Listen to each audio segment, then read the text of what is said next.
नमस्कार दोस्तों, स्वागत है आपका हमारे चैनल पर। आज हम बात करने वाले हैं 14 मार्च 2025 को लगने वाले चंद्र ग्रहण के बारे में। यह चंद्र ग्रहण एक खास खगोलीय घटना है जिसमें चंद्रमा पृथ्वी की छाया में पूरी तरह से छिप जाएगा। यह ग्रहण उत्तरी और दक्षिणी अमेरिका, यूरोप, अफ्रीका और पश्चिमी एशिया में दिखाई देगा। लेकिन क्या आप जानते हैं कि यह ग्रहण भारत में दिखाई नहीं देगा? क्योंकि यहां यह दिन के समय होगा जब चंद्रमा क्षितिज के नीचे होगा। चंद्र ग्रहण को लेकर ज्योतिष और धार्मिक मान्यताओं में कई तरह की सलाह दी जाती है। माना जाता है कि ग्रहण के दौरान कुछ विशेष नियमों का पालन करने से नकारात्मक प्रभावों से बचा जा सकता है। लेकिन क्या यह सच है? क्या वैज्ञानिक दृष्टिकोण से भी इन बातों का कोई आधार है? आज के इस वीडियो में हम इन सभी सवालों के जवाब ढूंढेंगे और जानेंगे कि चंद्र ग्रहण के दौरान हमें क्या करना चाहिए और क्या नहीं करना चाहिए। सबसे पहले, चंद्र ग्रहण क्या होता है? जब पृथ्वी सूर्य और चंद्रमा के बीच आ जाती है तो चंद्रमा पृथ्वी की छाया में छिप जाता है। इसे ही चंद्र ग्रहण कहते हैं। यह घटना पूर्णिमा के दिन होती है। 14 मार्च 2025 को लगने वाला यह ग्रहण एक पूर्ण चंद्र ग्रहण होगा जिसमें चंद्रमा पूरी तरह से पृथ्वी की छाया में ढक जाएगा। अब सवाल यह है कि इस ग्रहण के दौरान हमें क्या करना चाहिए और क्या नहीं करना चाहिए। ज्योतिष और धार्मिक मान्यताओं के अनुसार ग्रहण के दौरान कुछ विशेष नियमों का पालन करना चाहिए। माना जाता है कि ग्रहण के समय ध्यान, मंत्र जाप या प्रार्थना करने से मन शांत रहता है और नकारात्मक प्रभावों से बचा जा सकता है। ग्रहण के बाद स्नान करना और दान करना भी शुभ माना जाता है। लेकिन गर्भवती महिलाओं को ग्रहण के दौरान विशेष सावधानी बरतने की सलाह दी जाती है। मान्यता है कि ग्रहण के दौरान गर्भवती महिलाओं को घर के अंदर रहना चाहिए और धारदार चीजों का उपयोग नहीं करना चाहिए। साथ ही ग्रहण के दौरान भोजन करने से बचना चाहिए। वैज्ञानिक दृष्टिकोण से देखें तो चंद्र ग्रहण एक प्राकृतिक घटना है जिसका मानव जीवन पर कोई प्रत्यक्ष प्रभाव नहीं पड़ता। गर्भवती महिलाओं को भी किसी विशेष सावधानी की आवश्यकता नहीं होती। लेकिन यदि आप मान्यताओं को मानते हैं तो इन नियमों का पालन कर सकते हैं। तो दोस्तों, यह थी 14 मार्च 2025 के चंद्र ग्रहण से जुड़ी कुछ महत्वपूर्ण जानकारी। अब हम विस्तार से जानेंगे कि ग्रहण के दौरान क्या करें और क्या न करें। साथ ही गर्भवती महिलाओं के लिए क्या सावधानियां जरूरी हैं, यह भी जानेंगे।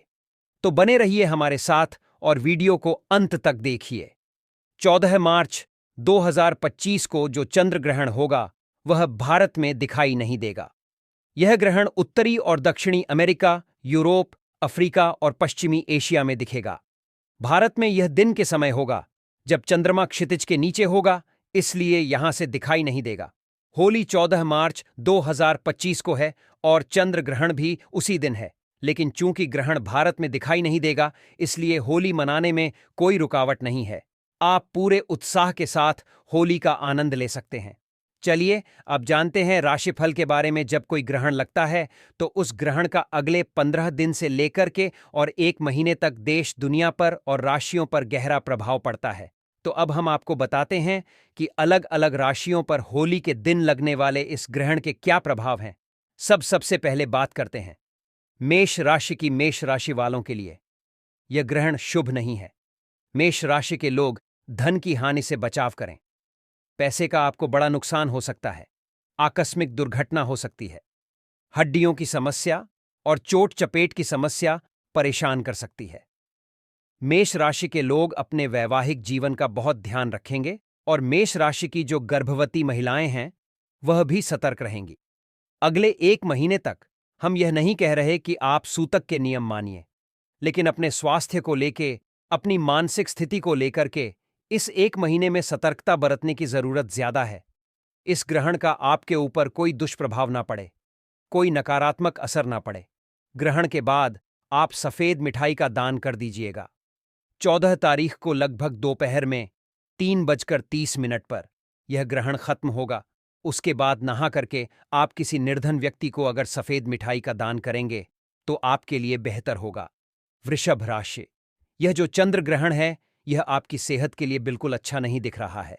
अपने स्वास्थ्य का ध्यान रखें। अपने छाती का, अपने हृदय का और अपनी हड्डियों का ध्यान रखना वृषभ वालों के लिए जरूरी है। और इस समय आपके करियर में भी समस्या हो सकती है। करियर को लेकर बहुत सावधान रहिएगा। कोई भी ऐसा निर्णय मत लीजिएगा जिससे आपके नौकरी या व्यापार में दिक्कतें हो जाएं। और कोई भी बड़ा निर्णय अगर आप लेने जा रहे हैं इस 1 महीने के अंदर, तो बड़े निर्णयों में सावधानी रखिएगा, क्योंकि अगर इस समय निर्णय आपके गलत हो गए, जो कि हो सकते हैं, तो आप मुश्किल में आ सकते हैं। इसीलिए वृषभ वाले अपने करियर, अपने रोजगार और अपने निर्णय को लेकर के बहुत सावधानी रखेंगे। ग्रहण के पश्चात अगर आप किसी निर्धन व्यक्ति को दूध का दान कर दें, 1 पैकेट दूध खरीद के वो दान कर दे। क्वांटिटी कोई निश्चित नहीं है, जितना चाहे आप किसी गरीब आदमी को दूध का दान कर देंगे तो ग्रहण का बहुत दुष्प्रभाव आपके ऊपर नहीं पड़ेगा। मिथुन राशि, देखिए, अगर ग्रहण की बात करें तो ग्रहण के प्रभाव और परिणाम आपके लिए अच्छे हैं। और मिथुन राशि वाले अगर देखें तो उनके तमाम रुके हुए काम इस समय पूरे होंगे। तमाम रुके हुए काम आपको लाभ पहुंचाएंगे। करियर में आपको सफलता मिल सकती है। आपका प्रमोशन हो सकता है। कोई बेहतर पद, कोई बेहतर प्रतिष्ठा मिलने की संभावना आपके लिए दिखाई दे रही है। और इस समय आपका स्थान परिवर्तन भी हो सकता है। इस समय आपके चेंज ऑफ प्लेस की संभावना बन रही है। और अगर आपका स्थान परिवर्तन होता है तो यह स्थान परिवर्तन आपके लिए लाभकारी रहेगा। यानी मिथुन वाले इस 1 महीने में अपने करियर को लेकर के और अपने जीवन को लेकर के विशेष सफलता प्राप्त करेंगे। आप ऐसा करिएगा, जितने समय ग्रहण लगा रहेगा उसमें थोड़ा समय निकाल के लगभग सुबह 2:30 बजे से 3:30 बजे के बीच में ग्रहण रहेगा। इस समय में थोड़ा सा समय निकाल करके शिव मंत्र का जप करिएगा। नमः शिवाय का आप जितना ज्यादा जप करेंगे, ग्रहण के प्रभाव और ग्रहण के परिणाम आपके लिए बहुत शुभ रहेंगे। कर्क राशि, ग्रहण का प्रभाव कर्क राशि वालों के लिए कैसा रहेगा? करी में आपके मुश्किलें बढ़ सकती हैं। ग्रहण के प्रभाव की वजह से अगले 1 महीने में करियर में दिक्कतें आ सकती हैं और आपको जरूरत से ज्यादा मेहनत अगले 1 महीने में करनी पड़ सकती है। अगर कोई स्थान परिवर्तन जैसा हो रहा है या आप स्थान परिवर्तन जैसा करना चाहते हैं तो स्थान परिवर्तन के मामले में आपको विचार करना होगा। और कर्क राशि के जो लोग हैं उनकी माता का, उनकी पत्नी, उनकी पुत्री यानी माता और स्त्री पक्ष का स्वास्थ्य बिगड़ सकता है, तो माता और स्त्री पक्ष के स्वास्थ्य का ध्यान रखेंगे। कर्क वाले इस समय ज्यादातर मानसिक रूप से या करियर को लेकर के परेशान हो सकते हैं। इसको लेकर के थोड़ा इंतजार करिएगा। समय बदलने के बाद से चीजें बेहतर हो जाएंगी और ग्रहण के बाद आप चावल का दान करिएगा। ग्रहण लगभग 14 मार्च को 3:30 तक समाप्त हो जाएगा। उसके बाद स्नान करके किसी निर्धन व्यक्ति को अगर चावल का दान कर देंगे तो बहुत बेहतर होगा। सिंह राशि, ग्रहण जिस राशि में लगने जा रहा है वो राशि सिंह है, तो सबसे ज्यादा सावधानी सिंह राशि के लोगों को रखनी है। सबसे ज्यादा अलर्ट सिंह राशि के लोग होंगे। तो सिंह राशि के लोग अगले 1 महीने तक अपने स्वास्थ्य का और अपनी सुरक्षा का बहुत ध्यान रखेंगे। परिवार में बेवजह की चिंताएं, झगड़े, झंझट, बेवजह के तनाव हो सकते हैं। इसका ध्यान बनाए रखिएगा। अचानक से आपका पैसा डूब सकता है। अचानक से पैसे का नुकसान हो सकता है। धन की हानि से बचाव करिएगा। जब तक अगले 1 महीने तक आपके ऊपर ग्रहण का प्रभाव है, अपने स्वास्थ्य को लेकर और अपने धन को लेकर के बहुत सावधानी रखिएगा। और जब ग्रहण 14 तारीख को दोपहर में समाप्त हो जाता है, उसके बाद अपने सामर्थ्य के अनुसार निर्धनों को अन्न का या वस्त्र का दान करिएगा। अगर आप ऐसा करते हैं तो ऐसा करने से ग्रहण के बहुत ज्यादा बुरे प्रभाव आपके ऊपर नहीं पड़ेंगे। तो देखिए, हम आपको लगातार बता रहे हैं कि अलग अलग राशियों पर अगले 1 महीने तक ग्रहण का प्रभाव कैसा होगा। और अब तक आपने जाना कि सिंह राशि के लोगों तक ग्रहण का प्रभाव कैसा रहेगा। अब जानिए कन्या राशि वालों पर ग्रहण का प्रभाव कैसा होगा। कन्या राशि के जो लोग हैं वह अगले 1 महीने तक अपने करियर को लेकर के बहुत सावधान रहेंगे। आपकी नौकरी में, आपके करियर में दिक्कतें हो सकती हैं और कन्या राशि के लोग अपने पारिवारिक जीवन का बहुत ध्यान रखेंगे। आपके वैवाहिक जीवन में पति पत्नी के बीच में मुश्किलें बढ़ सकती हैं। पति पत्नी के बीच में समस्या हो सकती है। यात्राओं में सावधानी रखिएगा। अगर आपकी राशि कन्या है और अगले 1 महीने में आपको लंबी यात्रा पर जाना है तो यात्राओं के मामले में सावधानी बनाए रखना आपके लिए बहुत जरूरी होगा। कन्या वाले ज्यादा अलर्ट रहेंगे अपने करियर और अपनी नौकरी के मामले में, क्योंकि वहां पर दिक्कतें ज्यादा हो सकती हैं। 14 मार्च को जब दोपहर में ग्रहण समाप्त हो जाए तो किसी निर्धन व्यक्ति को सफेद मिठाई का दान कर देंगे। कोई भी सफेद मिठाई किसी निर्धन व्यक्ति को अगर आप दान कर दें मिठाई नहीं मिल पा रही है, बताशे का या चीनी का दान करने से भी आपकी मुश्किलें कम हो जाएंगी। तुला राशि की बात करें। तुला राशि वालों के लिए यह जो चंद्र ग्रहण आ रहा है, यह अनुकूल है, यह फायदेमंद है। तो तुला वालों के जो महत्वपूर्ण काम है, अगर वह कोशिश कर तो इस 15 दिन से लेकर 1 महीने के बीच में इनके महत्वपूर्ण काम बन जाएंगे। आपके धन की तमाम समस्याएं हल होंगी, धन की मुश्किल आपकी दूर हो जाएगी और इस समय आपके शत्रु और आपके विरोधी परास्त होंगे। आपके शत्रु और आपके विरोधी आपके सामने टिक नहीं पाएंगे। यानी तुला वालों के लिए ग्रहण के प्रभाव अच्छे हैं। तो इस 15 दिन से लेकर 1 महीने के बीच में अपने काम करने का प्रयास करें। आप बहुत सारे काम में सफलता पा जाएंगे।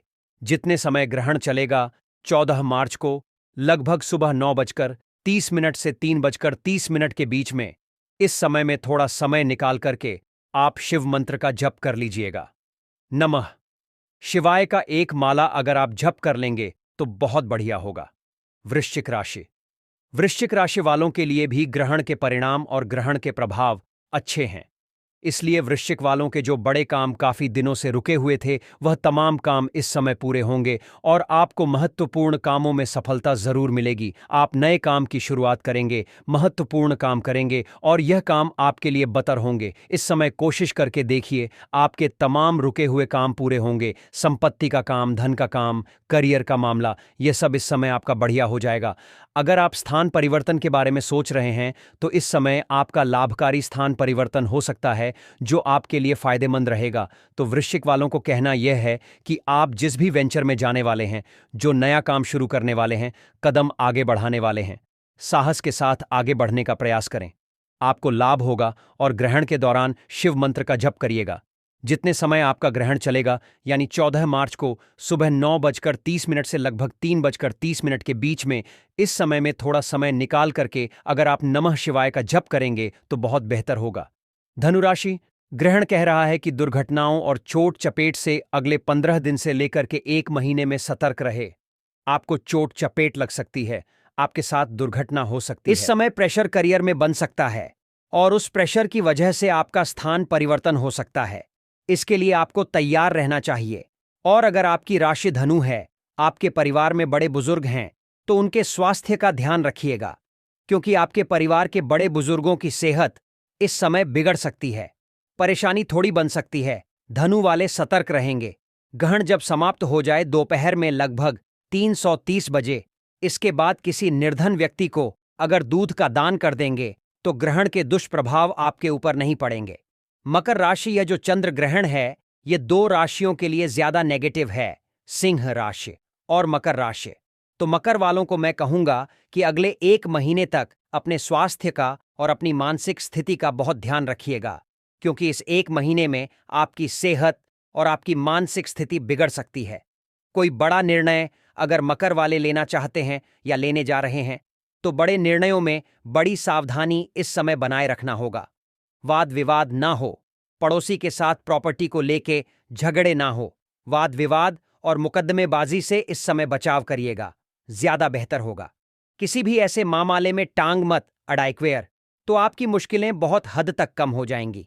कुंभ राशि, वैवाहिक जीवन को लेकर बड़े सतर्क रहिएगा। इस समय अगर विवाह नहीं हुआ है तो आपके प्रेम संबंधों में, आपके नजदीकी रिश्तों में इस समय समस्या आ सकती है। वैवाहिक जीवन और रिश्तों को लेकर दिक्कत दिख रही है। इस समय अपने स्वास्थ्य का और अपने आराम का बहुत ध्यान रखिएगा। कोई भी बड़ा निर्णय लेने जा रहे हैं, मैं नौकरी छोड़ दूं, मैं नया व्यापार शुरू कर लूं, मैं बड़ा कर्जा ले लूं, इस तरह के बड़े निर्णय लेने में इस समय बहुत सतर्क रहना होगा। तो कुंभ वाले अपने वैवाहिक जीवन का और अपने बड़े निर्णयों का ध्यान रखेंगे। ग्रहण जब खत्म हो जाएगा, लगभग 14 मार्च को 3:30 के बाद, आप किसी निर्धन व्यक्ति को अगर सफेद मिठाई का दान कर देंगे तो ग्रहण के दुष्प्रभाव आपके ऊपर नहीं पड़ेंगे। मीन राशि, ग्रहण आपके लिए अच्छी सूचना दे रहा है।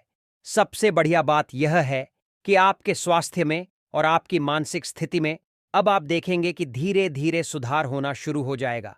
धन और संपत्ति की जो समस्या है, यह समस्या आपकी हल होगी। यह दिक्कत, यह चिंताएं समाप्त हो जाएंगी। करियर में अगर आप कोई नई शुरुआत करना चाहेंगे या करियर में कोई बदलाव करना चाहेंगे तो इस समय लाभकारी बदलाव जरूर हो सकता है। ग्रहण के दौरान शिव जी के मंत्र का जप करिएगा। आप थोड़ा समय निकाल के जितने समय ग्रहण है 14 मार्च को सुबह लगभग 9 बजे से दोपहर 3:30 तक, इस समय में अगर आप नमः शिवाय का जप करेंगे तो आपके लिए बहुत अच्छा रहेगा। देखिए, आपको फिर से बता दें कि यह ग्रहण भारतवर्ष में दर्शनीय नहीं है और भारतवर्ष में इस ग्रहण की वजह से किसी तरह के सावधानियों का पालन नहीं करना है। आपको होली का पर्व 14 तारीख को जो मनाया जाने वाला है, वह पर्व आप सामान्य तरीके से मना सकते हैं। उसमें आपके लिए कोई मनाही नहीं है। अगर आप इस चंद्र ग्रहण का फायदा उठाना चाहते हैं तो जितने समय ग्रहण चल रहा है उसमें थोड़ा सा समय निकाल करके आप नमः शिवाय का 1 माला, 2 माला, 3 माला अगर जप कर ले तो बहुत अच्छा होगा। और दूसरे नंबर पर ग्रहण समाप्त हो जाने के बाद अगर आप किसी निर्धन व्यक्ति को सफेद चीज का दान कर देंगे, चंद्र का दान कर देंगे, तो ग्रहण का कोई भी दुष्प्रभाव आपके ऊपर नहीं पड़ेगा। तो गुड न्यूज टुडे की इस विशेष प्रस्तुति में फिलहाल के लिए बस इतना ही। होली का पर्व आपके लिए शुभ हो, मंगलमय हो, इसी कामना के साथ आप लोग मुझे दीजिए विदा। चैनल को करिए सब्सक्राइब, वीडियो को करिए लाइक। है राम।